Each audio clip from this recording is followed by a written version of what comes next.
Good morning, everyone. Today it is Fancy Friday, and I'm now going to talk to you about the different cloud, or rather the big three, from my perspective, cloud providers, and which one is the better of the three. So let's get into it. Now, I had a question not that long ago, which kind of triggered this little series of mine about cloud hosting and different providers. And I understand that this is a very, very interesting topic to a lot of people. And it's also a topic that is very riddled with the same type of issue you see in, like protein supplement, shampoo, basically anything in fitness whatsoever.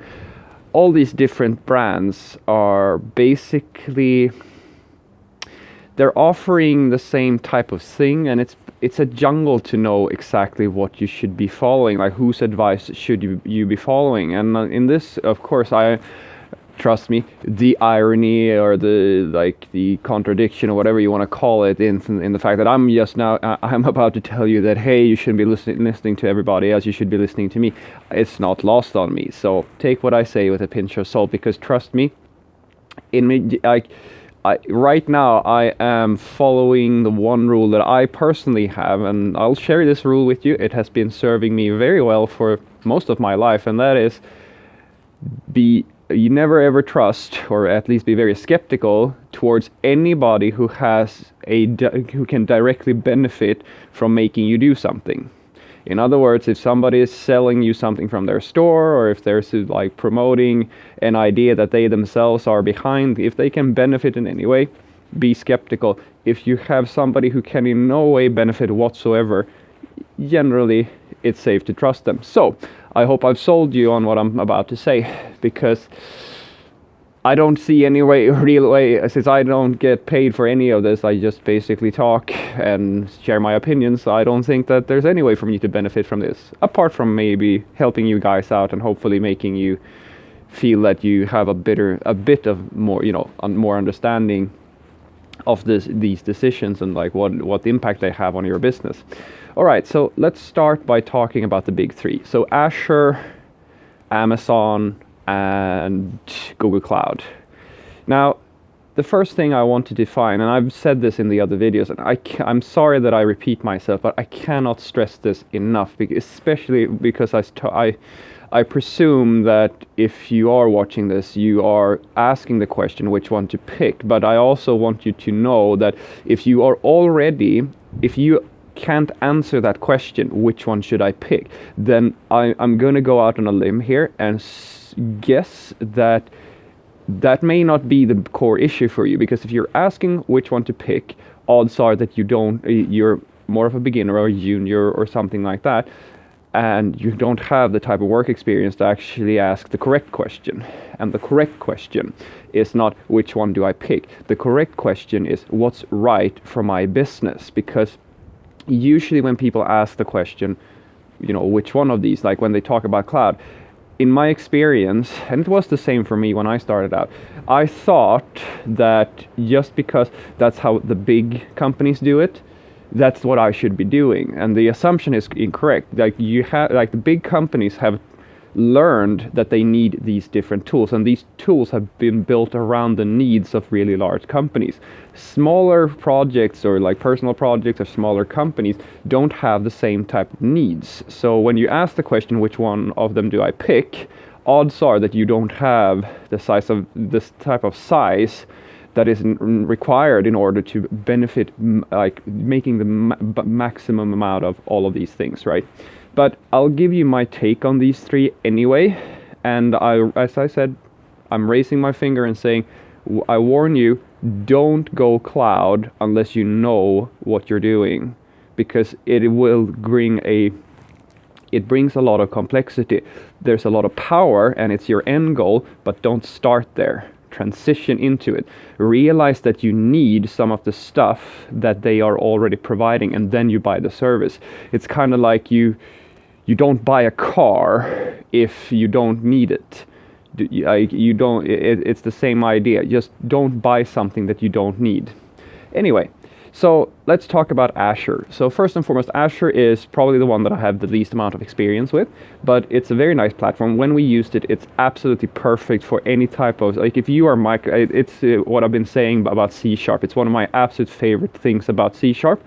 And some people don't like it, and it used to be the case that I didn't like it either. And sometimes, yeah, I'm not so fond of being on a single platform all the time. But if you are already using C#, Azure is absolutely the way to go. Now, it's not just Azure doesn't just support, of course, C#. You can run most stuff on it.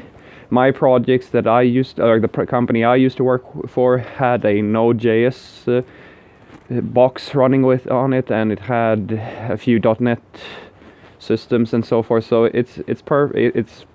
It can basically do anything that the other services can do, and that's kind of where you have to go with this. It's very, very difficult for me to give like a definitive option for you. I can only really weigh in the small benefits that I see with each platform, because these platforms are they're like broadband companies or telephone companies. They offer you basically the exact same service, but with a few differences, and it's in those tiny differences where I base my judgment. And you should know that there's no wrong choice here. Azure, Amazon, and Google will do anything you need. Trust me, it will work. It's more about just me sharing small differences that I've found that I like about each platform. So Azure, my favorite thing about it is that if you're using Microsoft's product, it's a perfect fit for you, and it's the cheapest one as far as I know. So that's really nice. I had a lot of fun working with Azure. And then we have Google Cloud, which is what I use today. I absolutely love it. It's unfortunately one of the priciest one, but it's a really good platform. It has a very, very nice interface, and it's like, if you are into Kubernetes and Docker, this is perfect for you. It will teach you, just using Google Cloud will teach you basically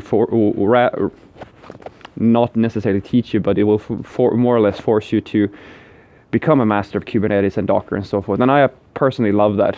So I really like it. And the user experience is really nice on that, on Google Cloud.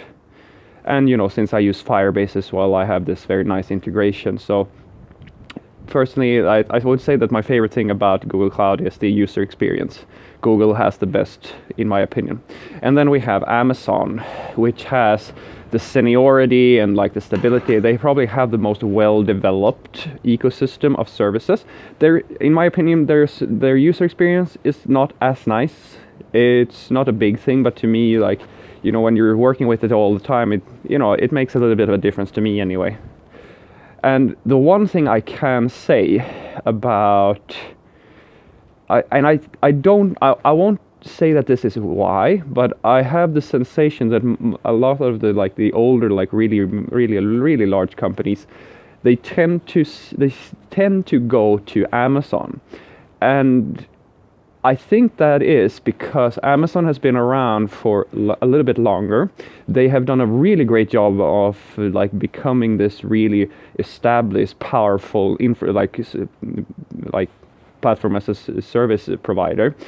And there seems to be more people around, professionals, that know their way around Amazon than it does for Azure and for Google Cloud. I'm not saying that there aren't people who know that stuff, but Amazon seems to be a little bit ahead when it comes to workforce experience, and that's very powerful for companies who are doing this type of stuff. So I would say I would tell you this, probably if you're looking to become an operations person, I would say that you should probably, and because you can't be a master of all these platforms, I would say that you should start learning Amazon, because it's probably the odds are that you will have an easier time finding a job working in full-time operations with experience in Amazon rather than Azure or Google Cloud.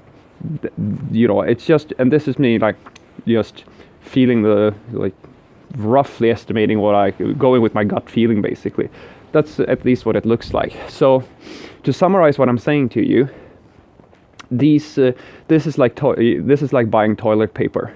it's impossible for me to say which one is the best, because there is no such thing. They have so subtle small differences, and it's so massive that, you know, it doesn't really matter which one you pick. But at least I hope I gave you some small insight into the different, like, small benefits to each platform. And overall, I want to urge again, I think that the problem the question you have is not, you know, which one should I pick, but rather the question you should be asking is, should I go to the cloud? That's more important than which one you pick, in my opinion.